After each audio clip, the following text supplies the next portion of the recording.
今集咧請咗 Yanki 老師上嚟我呢個 channel 度，同大家一齊分享下今日我哋嘅主題係乜嘢叫做臣服。Yanki 老師，你覺得乜嘢係臣服？即係你話臣服呢一個 terms， 冇錯。臣服咧，我覺得喺我人生唔同嘅階段都有唔同嘅解讀嘅喎。係啊，開頭嘅我咧，我一聽到臣服咧，我就會好嬲。點解啊？我覺得臣服就係要我聽話咯。即係要你聽晒佢講嘅嘢，係啊，唔可以有自己嘅想法嘅。係啦，即係我最終就係宿命論咯。係。即係咪我以後我就係要聽你講啊？即係例如，如果人生係要咁嘅，咁我係咪就要臣服啊？即係例如，你落到嚟，你就係黑色就係要黑色噶啦，冇得反抗噶啦，係咪？你黑色就黑色，咁都冇得反抗。咁我係咪要接受咧？咁如果咁我落嚟玩咩咧？幾得意喎呢個想法，好嬲噶，我真係。如果你咁樣講，我都會覺得好嬲。咁即係你要我做低層就低層，我永遠都唔可以有晉升嘅機會，我冇可能可以翻身嘅。即係呢個世界就冇咗可能性咯。都幾啱。仲有咧，跟住咧，呢一個係你最初嘅時候嘅覺得。咁後來咧，點解會改變咗？後來其實係因為你唔好意思，你幫我諗下先，我唔記得咗。你諗住先，我講住先。Okay. 你嘅一開始嘅臣服就係咁啦。我一開始聽到臣服，我會覺得。其實我都覺得係同聽話差唔多嘅，或者係咩呢？我會有一種諗法就係，原來去到最後我顯化應該要臣服，咁即係如果我太執着，即係我會覺得 modern 係一種心態。如果我好執着所有嘢嘅，我就會顯化唔到啦。我要學識得 go with the flow 啊嘛，即係我要順流，我先至會可以顯化到嘅。咁後來我就真係去了解，咁到底臣服同順流又係唔係一樣呢？咁樣咯。咁你呢個又好有趣喎。我又真係冇去將臣服同埋順流去掛鈎咗。係因為開頭咧，我就會成日都覺得臣服就係結果論啊嘛。係啦，咁。其實去到後嚟咧，我就覺得其實臣服咧係我明白到越嚟越開始明白到呢一個世事萬物嘅互相協作之後，我就會知道其實我落嚟要做啲乜嘢，而如果我唔去做嗰樣嘢嘅話，可能我亦都會可能我嘅靈魂係要落嚟去學習一啲嘢，然後我呢啲 data 要去傳翻俾我嘅星球嘅。咁如果我唔去做嘅話，其實我變相我亦都係好似一個逃兵，我又冇幫助咁，所以其實我會覺得臣服係我自己嘅一個工作咯。即係你落嚟就係要負責臣服嘅。應該係我要，即係例如好似譬如話你要去照顧你買一隻狗仔，可能你嘅責任就係你要去照顧隻狗仔，你唔會掉咗佢噶嘛。係啦，咁即係可能臣服嘅喺我世界就係咁我買咗嘅狗仔，我自然就係要照顧佢噶啦，我就要 take 呢個 responsibility 噶啦，咁樣咯。即係你落到嚟呢個世界啦，臣服係必須嘅。係。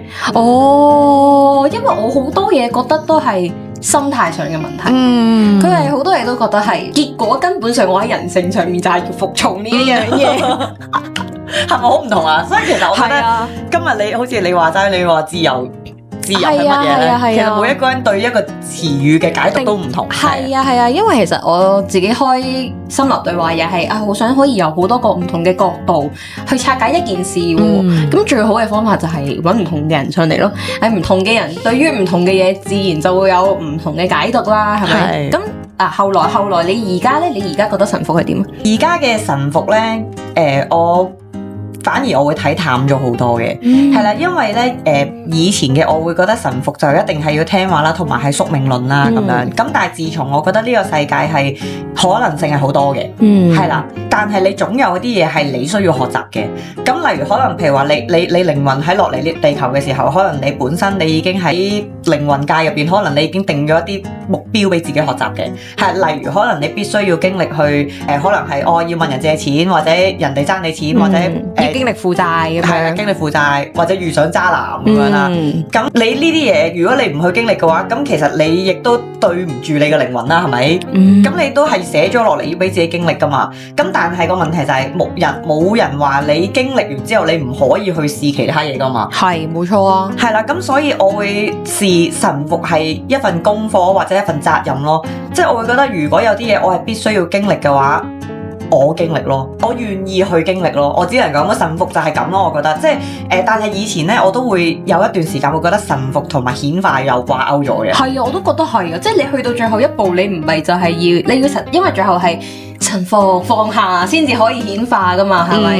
咁你又覺得有啲咩唔同？因為以前咧我就會覺得我放下咗，例如佢俾啲咩我咧，我都要接受噶啦咁樣咯。咁我會覺得呢啲都係一個臣服嘅一種嚟嘅，即係例如又或者我要明白呢個世界嘅運作，跟住總之咧你俾啲咩我都要受噶啦，或者我顯化嘅時候，例如我要做到足夠嘅條件咁樣，跟住之後我先至會得到我想要嘅嘢啦。咁樣可能係咁啦。咁但係後尾我又覺得其實點講咧？我覺得而家顯化喺我世界咧，其實係有兩樣嘢嘅。係第一個咧就係例如我可能我顯化嘅時候咧係佢真係 out of 我嘅 expectation 啦。即係例如可能我而家落單，我要有一架車係可能 Toyota 嘅，但係佢就送咗林寶堅尼俾我，即係假設咁啦。係即係可能比你想要嘅更加好，更加多。係啦，係。但係另外一個顯化咧，對我嚟講咧就係你可能落單要一架 Toyota。咁但係佢可能俾咗另外一啲嘢嚟，單車未必，譬如話其實你要顯化呢一個 Toyota，可能其實你純粹係想我每一日咧就call Uber 好貴，或者可能我想要要快啲到達我嘅終點啦，又或者平啲啦咁樣假設啦。咁原來我想要有架自己嘅車，因為可能本身我已經屋企樓下有個免費車位㗎啦。咁如果有架自己嘅車就會再平啲同埋方便啲咁樣啦。假設啦，假設可能我核心係咁樣，我唔知。但係我咧就覺得我顯化就係要顯化嘅 Toyota。咁但係其實宇宙係知嘅喎。宇宙其實知道咧，你本身就係想要輕鬆啲啦，同埋平啲啦。咁跟住咧，佢可能就會送另外一樣嘢俾你。可能突然間校長咧會，你有架車，你日日嚟車我翻工放工。咁又可以達成咗你想要翻工快啲，係又平啲。而家直頭唔使錢，但係我冇Toyota嘅。但係其實佢係滿足咗我嘅願望。所以我會覺得顯化係呢兩樣。但係咧，跟住後嚟，因為呢兩個情況下咧，我就會覺得臣服開始就唔再同顯化掛鈎啦。係點解啊？因為我會覺得即係臣服係一種責任啊嘛。如果佢既然係一種責任嘅話，其實佢就唔需要擺落去顯化度啦。因為其實顯化就係我想要嗰樣嘢，宇宙就俾我啊嘛。咁即係話其實如果宇宙真係我諗嗰樣嘢，宇宙會俾我嘅話，咁我何來要臣服呢？我會咁樣推斷咯。佢本身就係我嘅，我唔需要特登去臣服你，我都應該可以擁有嗰件事嘅。係啦。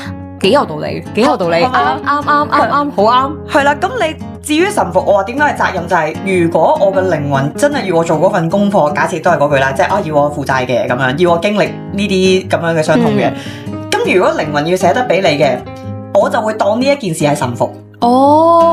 你呢個觀點好好喎，即係你呢個角度係好好嘅喎。係，因為我一路都覺得臣服係心態上嘅問題，我就會面對於如果我而家經歷緊一啲困難啦，即係無論係我嘅靈魂要我去面對，或者甚至乎只不過係我平時面對嘅瑣碎事，即係例如人嘅頻率總會有低嘅時候噶嘛。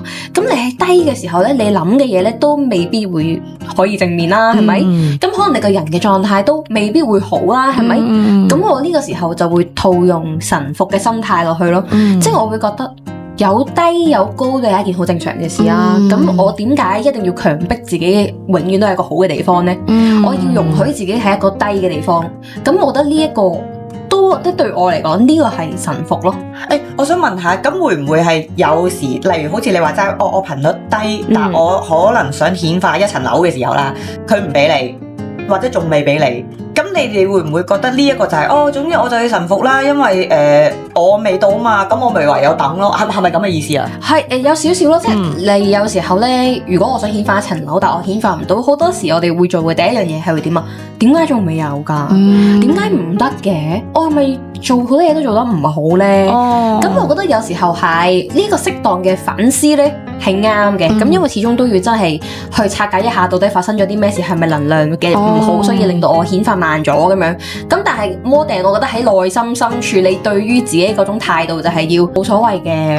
咁呢一啲係宇宙安排好咗噶嘛？即係佢講晒啦，佢幫你安排好咗，佢想幾時俾你就係幾時俾你。當然啦，你能量好嘅時候可能會快啲，但係你唔好嘅時候，點解你又要怨呢？因為其實佢喺未來可能會出現，只不過係慢啲啫。點解你又要咁執着地要喺而家呢一刻就要擁有呢？咁我覺得呢一個係一個臣服嘅過程咯。咁我終於明啦，因為我哋大家對臣服嗰個定義或者解讀都有各自嘅理解啊嘛。係啊。咁我呢，其實喺顯化路上呢，我會對自己 harsh 啲嘅，因為呢，我自己係嗰種為咗我想要嗰樣嘢呢，我都會係不擇手段。又未去到話要不擇手段，但係我一定會用盡辦法去 get 嗰件事啦。係。咁呢，如果我想顯化一層樓，咁我又冇喎。咁當然啦，我覺得臣服係啱嘅，即係首先明嘅，可能有啲嘢係你未到啦，即係我覺得要明嘅呢件事。但係呢，我一定會同自己講，一係就係你自己頻率唔夠好，咁你要層樓嘛，咁你咪提升你嘅頻率咯。我會同自己咁講啦。一係呢，就係其實你究竟係咪真係想要層樓？我會反思咯。冇錯，我覺得反思呢一環節都係好重要嘅。好多時候我就發現自己其實就唔想要層樓嘅，咁我就會放棄咗佢咯。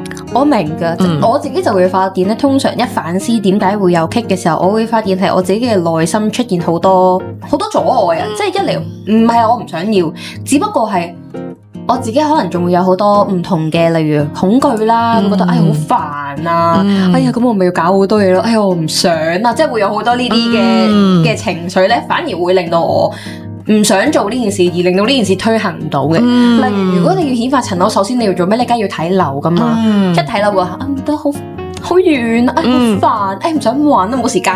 咁其實呢啲咪就係會阻礙我哋顯化嘅嗰啲問題咯。係啦，咁通常我自己就會。OK，咁你而家呢一刻唔想咪而家唔好揾住咯，總會有你最想嘅時機出現喺你眼前俾你去揾嘅。我係呢啲人嚟嘅。我覺得你呢個講得真係太好，因為呢，我覺得我自己成日都會喺我顯化嘅功課上面呢，我會有好多嘅記錄噶嘛。即係呢，我發現呢，我以前呢唔係好信我啲老師講嘢嘅，即係佢成日話，其實所有你嘢呢都係你自己揀嘅。其實我聽到我又好嬲嘅。點解會嬲？因為我負責到我自己揀嘅，你冇嘢啊，即係嗰啲咧。即係我想揀，我而家覺得差咩咁樣？係啦，又或者有啲人你唔想見到佢嘅，佢又要出現喎。咁又係我想揀嘅咩？係。你明唔明？真係好嬲噶嘛呢啲事。咁但係跟住咧，我又發覺有啲嘢又真係我自己揀嘅喎。記錄咗之後，即係例如我哋又講翻你頭先嗰層樓啦。咁其實可能我就話想要層樓，咁跟住咧，其實咧一路所有嘢咧都係我嘅潛意識係唔俾自己有呢層樓。點解咧？第一，可能咧我有咗呢層樓，我個直覺覺得我咧就係要供樓噶啦。咁然後咧我就根本就想逃避呢一個責任。係，我唔想每個月又要供樓啦。我會啊，我明噶，真係噶，即係一定係咁樣諗噶啦。係啊，即係呢一啲係我。有時候呢一啲係集體潛意識嘅問題，唔係話我嘅限制性信念咁簡單。因為就係你無論去邊，我諗你同每一個人講話你想買層樓，大家第一句諗死啦，首期啦，供樓啦，係啦，即係呢啲係集體潛意識嘅問題，會變咗佢要拆解嘅方向唔單止係普通嘅限制性信念咁簡單咯。係，你要有足夠嘅勇氣去 overcome 呢一個信念咯。係啊，同埋咁你都冇話 overcome 先。我覺得已經好高啦，係你連知你都唔知自己有呢個信念，即係可能有啲人成日覺得，我想要層樓啊，但係可能佢底層就係第一又驚供樓啦，第二可能又驚，死啦！我變咗有錢人之後，我屋企人會唔會係咁問我借錢咧？跟住又或者，我而家有咗呢層樓之後，咁我未可能我又要花好多錢去打理呢間屋咯。係啊，即係其實真係大家係唔會知道自己有㗎，因為係個個人都有呢啲，所以佢唔會覺得呢一種係一種特別嘅限制性信念咯。係呢啲叫做集體潛意識嘅限制性信念，呢啲都幾影響嘅其實。其實好真，我哋揾一集去再講下集體潛意識呢件事，我覺得幾得意喎。咁樣講嘅好正啊呢個，係咯，好啊。係嘅，講翻臣服先。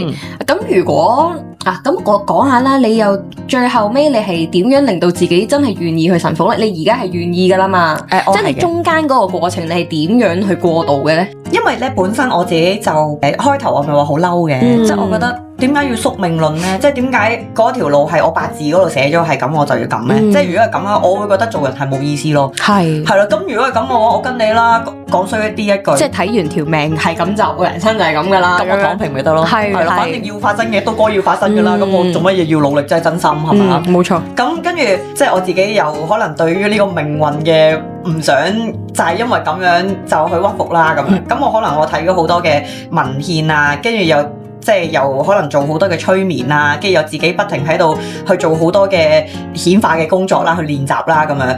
即係我終於明白一個道理咯，就係好似我頭先咁講，因為始終我又真係有睇好多書啦，即係例如好似我之前成日講話，即係有一個外國嘅催眠大師啊，佢揾咗好成千上萬嘅人去做催眠，然後當佢哋催眠嘅時候，佢哋就變咗靈魂，就做咗靈魂嘅時候見到嘅嘢啦，甚至乎喺個催眠過程變咗外星人。哦，佢會唔會講外星話？咁樣？冇，但係佢哋有睇低我哋地球人。哦，即係話講你都唔明㗎啦，我用啲好簡單 BB 話同你講啦。唔好意思咯，第三維度係咁㗎啦。係啦，即係有呢啲咁樣咯。跟住我自己又有去幫啲朋友做催眠啊咁樣，自己又有做催眠啦。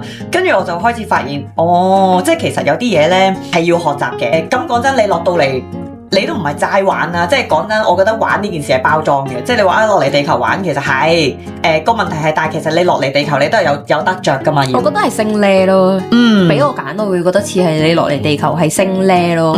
即係都不外乎有啲人又話過，其實靈魂落嚟地球係因為你曾經有個罪孽，你落嚟洗清呢啲罪孽，所以你要經歷苦難啦，係咪？咁我覺得呢一樣嘢都係合理嘅。如果唔係做咩人生，點解個個都過得咁苦？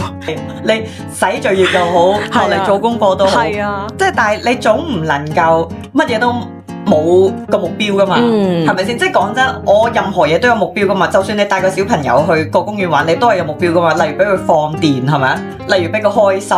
咁你落嚟地球，你個目標係咩咧？咁我覺得係。咁其實如果我係有目標啊，我係帶住我嘅使命落嚟嘅話，咁我冇理由我唔去完成自己嘅使命噶嘛。係咯，即係例如如果我嘅使命係要做身心靈老師啦，假設係啦，咁我咪要做咯。或者如果個使命係我要體會咩叫眾叛親離嘅，咁我咪要去做咯。咁我哋自己靈魂學會入邊有個 SCOOT 嘅課程噶嘛，係啦，即係我哋入邊有一個叫做晶體冥想，係可以睇自己嘅使命噶嘛，好正嘅呢個。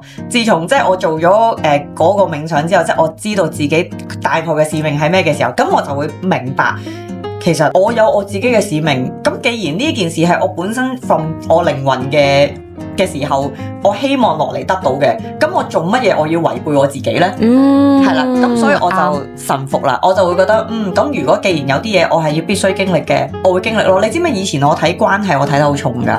人際關係，任何嘅關係，即係例如可能仔女嘅關係、伴侶嘅關係。哦，係，即係所有同人嘅 connection 啦，係咪？係。我會好驚冇咗嘅。哦。例如可能我而家同你咁好朋友咁，即係我會驚如果有一日你背叛咗我咁樣，係或者我同你唔再做朋友，你嬲咗我，我會好唔開心嘅。係，我會咁嘅。但係跟住後尾我臣服咗之後咧，我會明白到，如果有一日你真係要選擇離開我嘅話，我會唔開心，但我會明白咯，因為係安排好咗嘅。因為如果你既然我要去經歷，或者你要經歷呢一次，然後你有嘢學習，我有嘢學習嘅，咁我咪可能就係你講嘅順流咯。啱啊，我都覺得係咁樣嘅，即係我曾經我自己都經歷過感情上嘅痛失噶嘛。我嗰陣時都係由呢一件事，我係好明白到有啲嘢離開唔係個世界針對你咯，而係你身上必須要去經歷嘅一件事咯。個重點係你要喺呢件事上面，你一定要得到一啲嘢咯，你一定要有改變，咁你先至唔會再遇到呢件事咯。如果你冇改變，你依然都係沉醉住呢一個傷痛嘅話，咁呢一個傷痛就會再發生咯。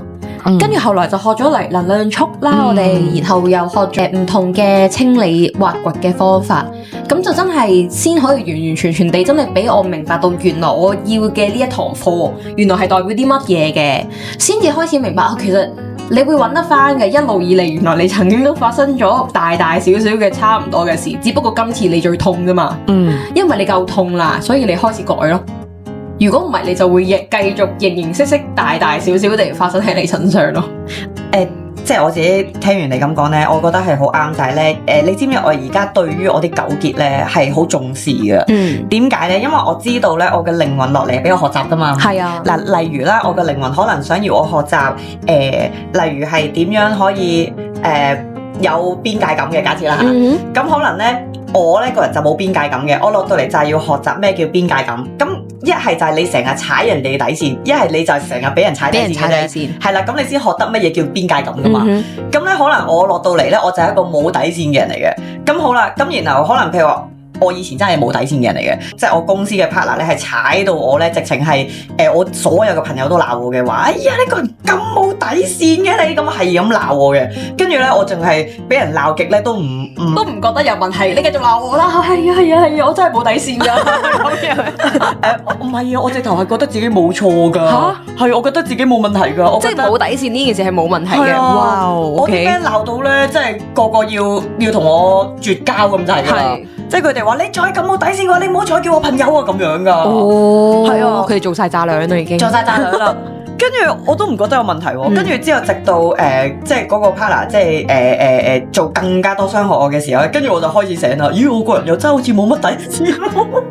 因為佢做咗太多傷害你嘅事。因為我唔 get 啊嘛。你痛啦，你開始痛啦，係咪？跟住咁我咪繼續，咁我咪開始醒覺咯。原來呢件事係有問題嘅喎。咁我開始咧就開始學識咩叫邊界咁啦。跟住開始慢慢學咧。咁當你學識咗之後咧，咁你有邊界感之後，啲人你唔會再可以踩到你底線咯。冇錯。所以咧呢個世界我知道最恐怖嘅就係，如果你唔 get 咧，係會 reloop 到你 get 為止。係啊。所以點解我咁重視我啲糾結咧？係啊。都係啊！大家學識下去覺察一下自己啲糾結啦。如果唔明日下面留言話俾我哋聽，我考慮下再教你。不如你做下諮詢啦。我會嚟緊開諮詢啊，咁俾大家同我 consult 下咯。咁就睇下你啲糾結點樣幫你拆咯。咁樣如果唔拆嘅話，佢會 reloop 嘅，冇乜問題。係啊，你入到嚟都係嗰句啦，即係好似我之前有條片有講。如果我見到你哋係唔想改變嘅，我而家會採取嘅方法就係，如果你唔想改變，你唔好揾我，就係咁簡單。你係真係想改變嘅，你先好嚟揾我，因為我係真係好上心噶。我係對於你哋每一個人嘅所有問題，我都係好想可以幫你哋完全拆解到啦，等你哋永遠唔會再 reloop 呢件事啦。但係如果你個人個心態唔係咁樣諗呢，你會好影響我，你明唔明啊？所以我為咗唔俾你哋影響呢，你哋真係有心改變先好嚟揾我，因為我係絕對會幫你哋好盡心盡力咁樣去拆解咯。呢個我真係見證住咯，因為你係真係會好耐心去答啲學生嘅問題。係啊，如果我係真係知道你係真係好有心去改變嘅，我會更加係願意地解答你哋嘅問題。但係如果你唔係咧，真係唔好問我點解講兩句我就已讀不回你咁樣咯，冇理由為咗你內耗我噶嘛，係咪先？你都傻豬嚟嘅，即係都係嗰句啦。你喺你嘅人生係你嘅主角，我係你嘅配角嚟嘅咋。我喺我嘅人生先係主角啊，所以我覺得應該點就要點咯。係。咁我哋離咗題，又講翻臣服，係啊，即係總之經歷過好多嘅困難，先至會明白到點解你要需要臣服咯，同埋臣服嘅重要性。當你我覺得臣服有一樣嘢其實都幾啱幾 match 嘅係。你嗰下你真係認命咯，即係當困難嚟到啦，有好多人係會誓不低頭噶嘛。對於困難呢件事，即係啦，我負債唔得㗎，我一定仲有能力翻身。咁呢一個方向唔同角度睇啦，一個方向睇係好好喎，佢仲好堅持要翻身啊嘛，係咪？另一個角度係其實佢喺度自欺欺人緊啫。即係佢一路都喺度說服緊自己，唔係嘅，一定冇事嘅，中個六合彩得噶啦，中個六合彩得噶啦。即係呢一種係，其實你根本自欺欺人。你有冇臣服啊？喺呢一個 moment，你冇咯，你係喺度呃緊自己咯。你冇俾自己認命咯。即係你去到嗰個 moment，你應該做嘅就係得我認，我而家就係衰咗。然後我去揾方法變翻好。我覺得呢一個係一個好核心嘅過程。如果你係一路都喺度自欺欺人緊嘅，你唔會睇得到自己個糾結噶。但係如果你選擇臣服，你選擇呢一刻我認命，我知道係我就係衰喺呢一件事上面咯。咁我咪改咯，我變成唔再係咁樣嘅人咯。係，咁你就會爬翻上去咯。係啊，我覺得好多時候唔認命咧，底層嘅邏輯就係你害怕失去某啲嘢咯。你可能係你害怕失敗，害怕承認自己。呢個咧可唔可以講少少心理學嘅層面嘅嘢？可以。係因為咧我前排咧就即係睇緊呢啲心理學嘅書啦，跟住咧佢就講啦，因為始終我哋都好多學生係有唔同嘅糾結噶嘛。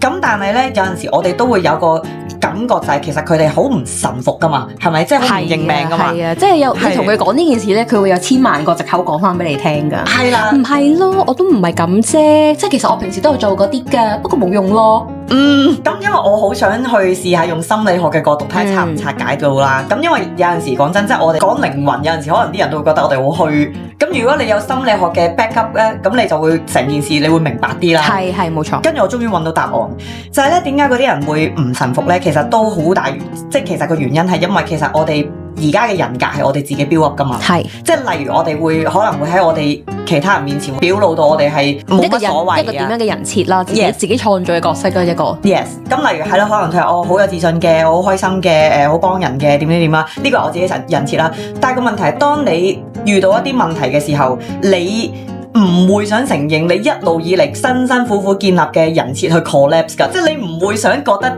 你唔會想承認自己一開始就係錯，但係其實你一開始就係錯嘅。明，冇錯，係無謂堅持咯，都係嗰啲咯，面子啦，係啊，所以呢一個就係心理學嘅角度即係解釋我，但係我又覺得好啱嘅。即係我自己都會有呢啲時候嘅，我覺得呢啲係人性嚟嘅，係即係磨滅唔到嘅嘢咯。每個人身上總有呢啲特質嘅，即係唔會話哇你識咗你學咗心理學你就會冇，其實係唔會嘅，唔會話你學咗身心靈你就會冇晒平凡人都會擁有嘅嘢，你就會升仙啊，係唔會嘅，你都係一個平凡嚟嘅啫，只不過你學識咗去睇自己啫嘛，你知道哦，原來我都係犯緊平凡人嘅錯，但係你有個好好嘅位咯，因為你睇得到，所以你改得到。係啊，金句係，因為你睇得到，所以你改得到。係啊，所以我哋咪成日都要砍掉重練咯。係啊，即係我覺得，所以點解有陣時真係唔好有咁多無謂嘅堅持。即係我自己覺得臣服就好簡單，就係你接納佢啦，不如你接受呢一個現實啦。然後你再去睇下究竟自己一路以嚟你建立咗啲乜嘢。如果你覺得係由好底層嘅嘢你已經建立錯咗嘅，咁你咪打碎佢再做咯。咁因為我係覺得你無謂喺度掙扎，你掙扎嘅其實佢都係繼續 reloop 噶啦。不如你快啲改啦，我會咁諗咯。係啊，或者其實你重新標個仲快嘅，即係快過你喺度磨時間，喺度兜圈咯。係啊，所以咧今集我哋就好多謝我哋Yanky老師上嚟同我哋講咗呢個咁正嘅 topic。咁我哋咧期待下條片啦。咁我下條片再見，拜拜。